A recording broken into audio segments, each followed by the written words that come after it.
তিমি এবং তিমি জাতীয় প্রাণীরা উন্নত নিদ্রা কৌশল আয়ত্ত করেছে। ডলফিন সহ অনেক সামুদ্রিক স্তন্যপায়ী প্রজাতি যখন ঘুমায় তখন তাদের মস্তিষ্কের কেবল অর্ধেক অংশ নিষ্ক্রিয় থাকে।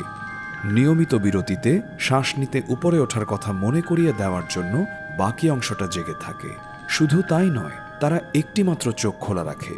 সাধারণত মস্তিষ্কের যে অংশ জাগ্রত থাকে তার বিপরীত দিকের চোখটা। গবেষকরা আবিষ্কার করেছেন এই আধো ঘুমের বদৌলতে প্রাণীগুলোর একটি বিশ্রামের পর্যায় থাকে, এমনকি যখন তারা সক্রিয় থাকে তখনও। সব তিমি জাতীয় প্রাণী একরকমভাবে ঘুমায় না। সময় এবং অবস্থানের বিচারে বিরাট পার্থক্য রয়েছে।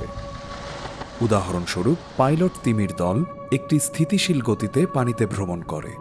তারা অনুভূমিকভাবে ঘুমায় এবং অবিরাম গতিশীল থাকে, সরাসরি সমুদ্রপৃষ্ঠে। এর ফলে তারা নিয়মিত শ্বাস নিতে পারে। সব তিমির জন্যই বিশ্রামের সময় ঢেউয়ের অনেক নিচে ডুবে না যাওয়া জরুরি। সে কারণে কেউ কেউ উল্লম্ব অবস্থানে পানির স্তম্ভ বরাবর সমুদ্রপৃষ্ঠের কাছাকাছি ঘুমায়।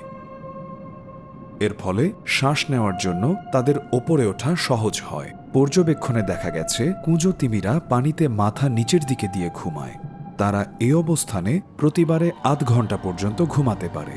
স্পার্ম তিমিরাও পানির স্তম্ভ বরাবর ঘুমানোর জন্য পরিচিত।